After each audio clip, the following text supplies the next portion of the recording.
back with a new story. How are you doing? I hope you are doing great today. If you are new to my channel, I'm Vera, but you can call me V, and I share amazing stories. And if this is something you love, please subscribe and like this video. And don't forget to turn on the notifications so that when I post, you'll be notified immediately. Today's shout out goes to Janzi Jam P5H for being the first person to comment on my last video. Thank you so much for the support, babe.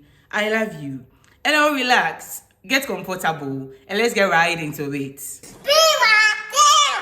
When I was 8 years old, my whole life changed forever. My mom took me from Accra to her hometown to live with my grandmother. My dad had already moved on. He had married another woman and barely checked on us. My mom didn't even explain why we were leaving. She just said, "You will be safe there."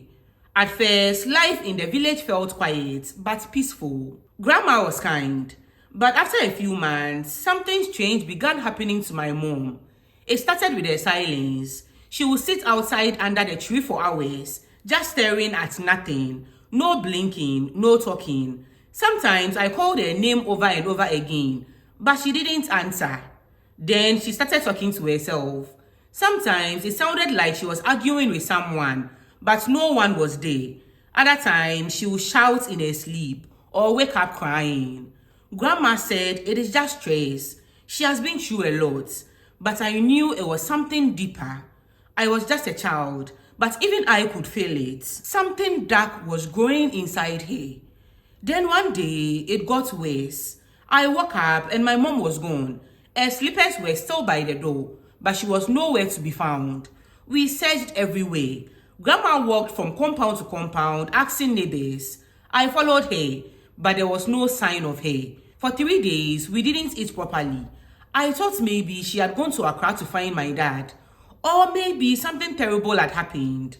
On the third day, someone shouted from the road, "Come quickly, I have seen her." We rushed there, and what I saw is something I can never forget. My mom was sitting by the roadside, in a nice gown, barefoot and dirty. Her hair was wild, her lips dry. She was rocking back and forth and talking to herself like a child. Her eyes looked empty. She didn't even recognize me. I tried to hug her, but she pushed me away and laughed. I cried that day hard, not because she hit me, but because I could see it clearly now. My mother was no longer the woman I knew. Something had taken her away from me. We had no money for a hospital. No one in the family wanted to help. Grandma boiled leaves and roots and forced my mom to drink it.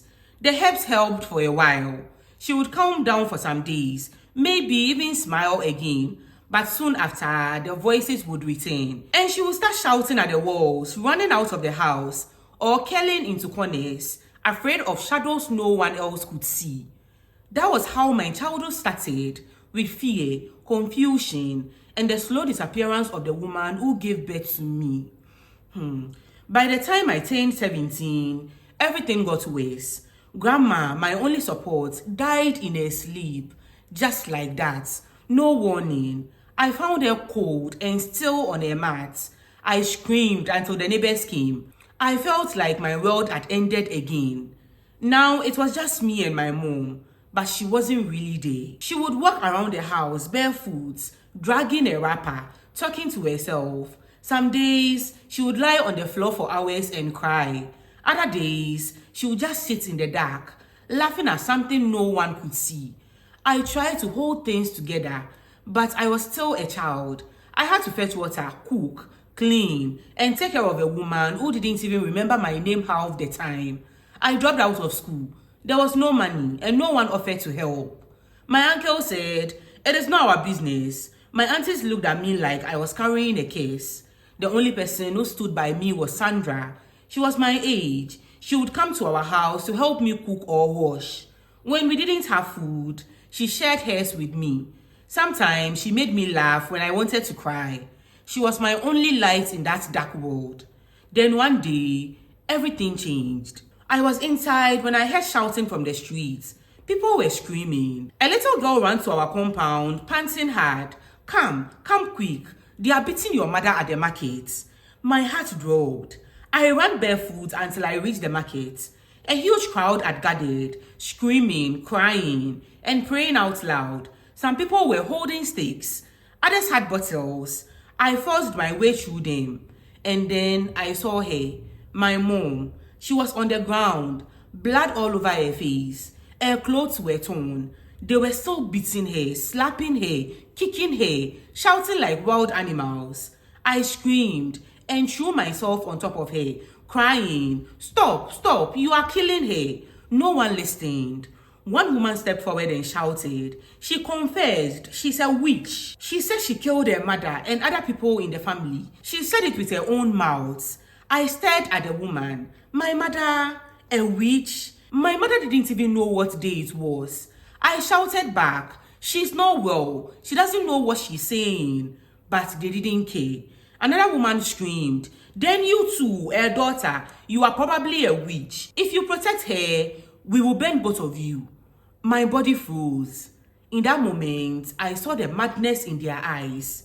These people I had grown up around, they were ready to kill me too. Then suddenly, a police van pulled up. Officers jumped down and pushed the crowd back. They carried us away. But it was too late. My mother had already lost too much blood. That night, she died in the hospital, quietly, without saying a word. Oh, they beat her to death, and only 2 women claimed to have heard her confession. 2. I sat alone on the hospital bench, shaking. The nurse looked at me with pity in her eyes, but no one else came. Not one family member, not even my father. I thought the worst had happened, but it was just the beginning. After my mom died, I was left completely alone. No one came for her body, not a single relative. When I called them, they said she was a witch, bury her yourself. I tried to explain that she was sick, that she didn't know what she was saying, but they had already made up their minds. To them, madness was proof of evil, and since I was a child, they started looking at me the same way. They whispered when I passed. Some neighbors stopped greeting me. Others told their children not to play with me. Then one night, it happened. I was asleep on my mat when I felt something cover my mouth. I opened my eyes in fear. A group of people were in my room. Faces I knew, relatives, my auntie, my uncle, even cousins. They didn't speak. They just grabbed me and dragged me outside into the dark. I kicked. I tried to scream, but they held me tight. We walked for what felt like forever. Only the sound of footsteps and the flickering of candles lit the way. Finally, we reached a church at the edge of the village. Inside, I saw more people, more family, and a man I had never seen before, tall, dressed in white, holding a Bible. It was the pastor. He looked at me and said, "This one carries the blood of a witch. She must be delivered." I shook my head, crying. I am not a witch. I didn't do anything. But no one listened. The pastor shouted, "The evil must come out. If not, she will finish what her mother started." They locked me in a small room. No food, no water, for 3 whole days. I lay on the floor, weak and shaking. My lips were dry. My stomach was hurting, but my heart hurt the most. These were people who should have loved me, and now they were treating me like a demon. After 3 days, they came in again. The rituals began. They beat me, cut me with a small knife, rubbed herbs into the cuts, saying it was to cleanse my blood. I screamed, I begged, but to them, pain was healing. Tears were a sign that the spirit was fighting. During the day, I was forced to join prayers. At night, I was tied like an animal so I wouldn't run. They told me I would stay in that church for a year until I was free. Sandra came once, quietly. She stood by the door and cried, but she couldn't help me. She had no power. I kept thinking, is this my life now? Am I going to die like my mother? And then things got even worse. Hey, life in that church was like living in a nightmare I couldn't wake up from. Every day, they said I was carrying a dark spirit. Every day, they said I had to be cleansed. And their version of cleansing was nothing but pain. In the morning, I was dragged outside and forced to kneel while they prayed. Loud, angry prayers like they were fighting a demon.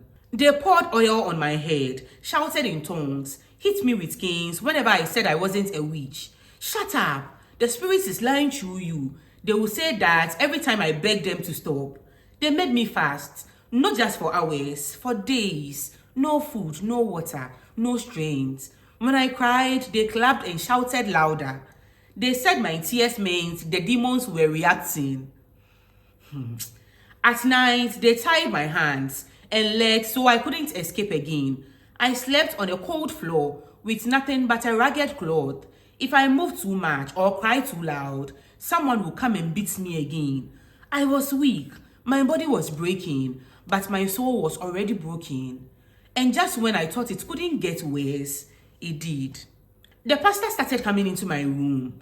At first, he came alone and said he wanted to pray for me personally. I thought maybe, just maybe, someone finally wanted to help me. But that wasn't it.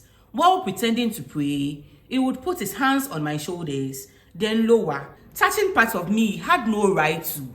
I pushed his hand away and cried, but he just whispered, "Don't fight, it is part of the process." I screamed, no one came. I told his wife the next day.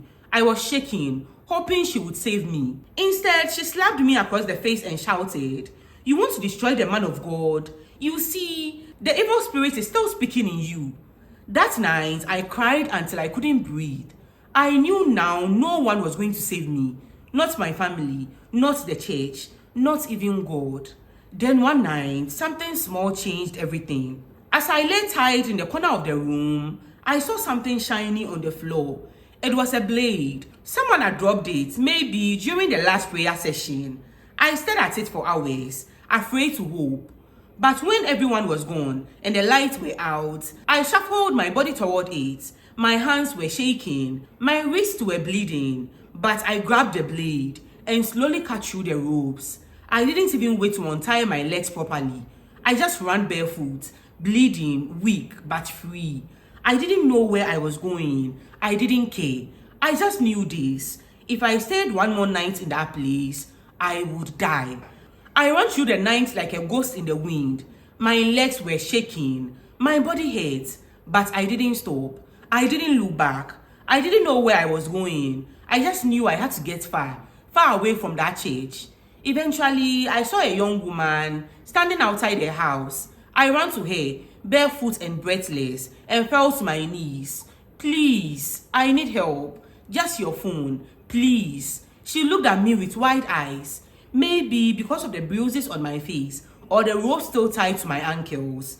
But she didn't ask questions. She handed me a phone. I called the only person I had left, my father.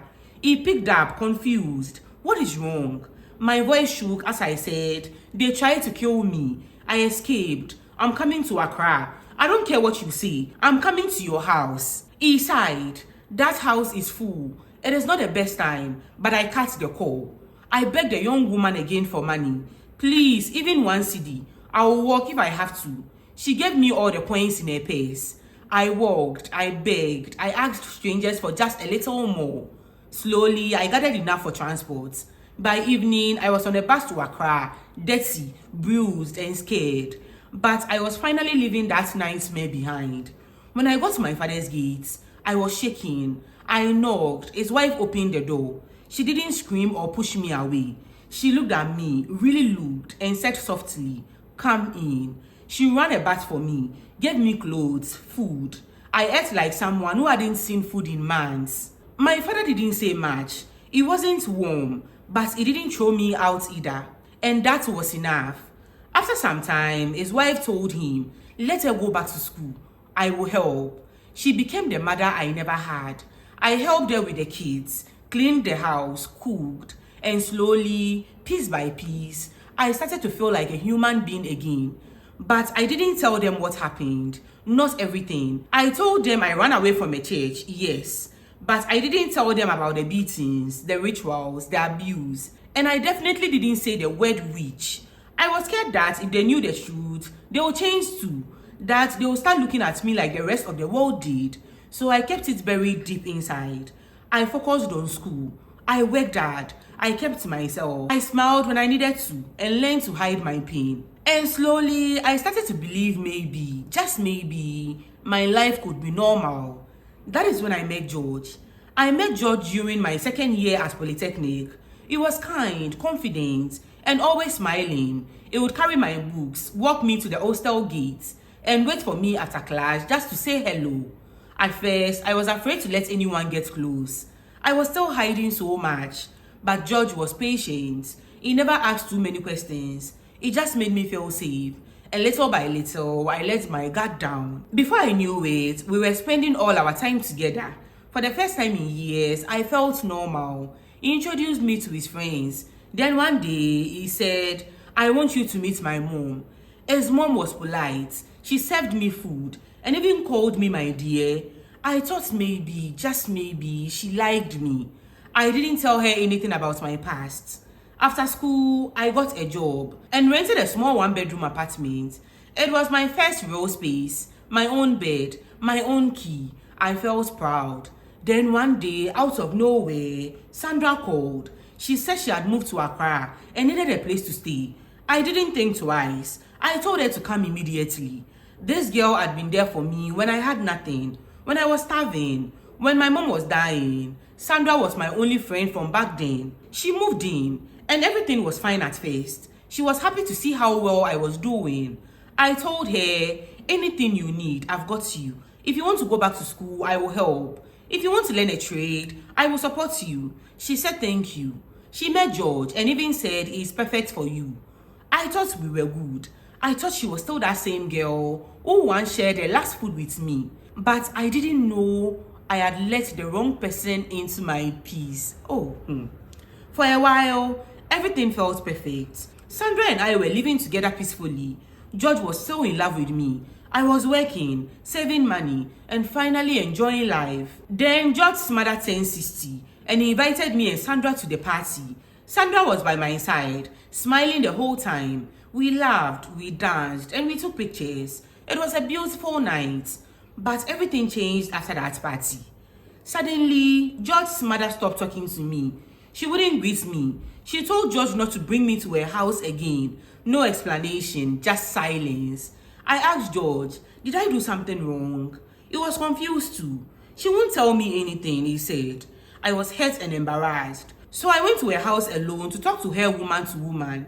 But she didn't even let me enter her gate. "Leave before I pour water on you," she shouted.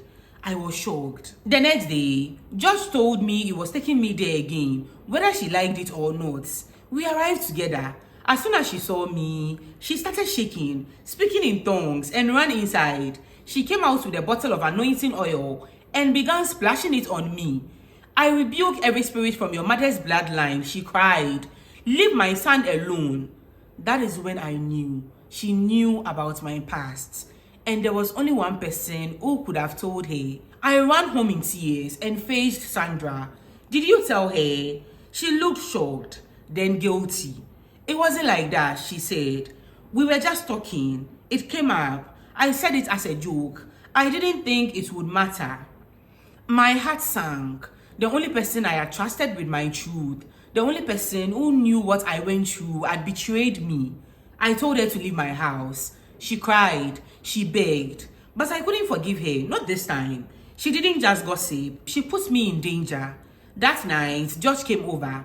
I told him everything about the church, the torture, the escape, the shame. I expected him to run. Instead, he hugged me tightly and cried. "I don't care what they say. I love you. I'm not going anywhere." He stayed the night. I finally slept in peace. But peace didn't last long.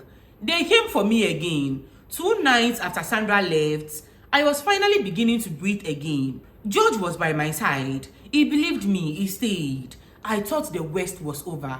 But I was wrong. I was asleep when I heard a banging. Loud, angry, violent. George jumped up. I sat up shaking. The banging continued. Voices followed. "Open this door in the name of Jesus. We've come to complete the deliverance." It was them, the same people from the church, the same ones who tied me, beat me and cut my skin. They had found me even in Accra. George looked out the window and gasped. There are people outside, with Bibles, with candles. I felt cold all over. "They want to take me back," I whispered. They said I didn't finish the cleansing. They still believe I'm a witch. George picked up his phone and dialed the police. The moment the group heard him mention the police, They ran off, but my fear stayed behind. I knew it had to be Sandra. She was the only one who knew where I lived, the only one who still spoke to people in that church. That night, I couldn't sleep. I sat by the window, holding a kitchen knife, expecting them to return. George insisted I move with him temporarily. His mom wasn't happy. She stared at me like I carried poison in my skin. I warned you, she told George. She would destroy you, just like her mother destroyed her family. That same day, I made a decision. I broke up with George. I loved him, but I was tired of running, tired of being called evil, tired of living like a shadow. But George refused to let me go. A week later, he showed up with a small box. He got down on one knee. I don't care what anyone says. I want to marry you. I said yes, but I wanted a quiet wedding, just us. No noise, no drama, no wedding gown, no crowd, no dancing. Just my father, my stepmother, and a quiet signing at the court. His mother didn't come, but I became his wife. And then something strange happened. His business boomed. He made more money than ever, built a house for his mom, bought new cars, new contracts, new opportunities. People started saying, ever since George married that girl, his life turned around. Even his mom, slowly, silently, started changing toward me.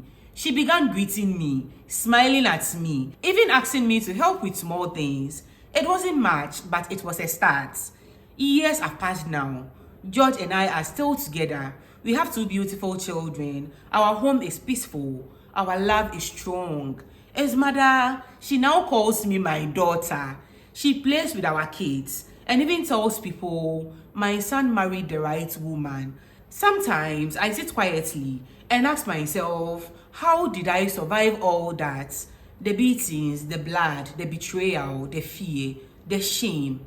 I've come so far from the girl who was dragged out of bed and called a witch, from the girl who was tied, starved, and left to rot in a church, from the girl who begged for 1 CD just to escape.